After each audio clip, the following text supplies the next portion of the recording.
Sir please sir మాకేం తెలియదు sir. Sir sir వదిలేండి sir please sir. Sir sir sir.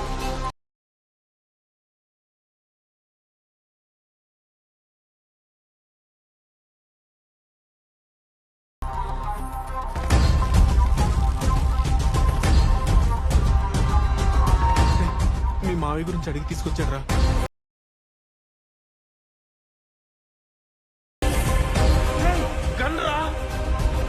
మీరు ఎక్కడ ఉంటే ఆడిని ఎవరు చంపుతారు సార్? రెండో వాడు. లోన్ బెటరా? Okay sir. డీల్. సార్ మీరు హాస్పిటల్లో ఉన్నప్పుడు మీకు ఈ కొరియర్ వచ్చింది సార్.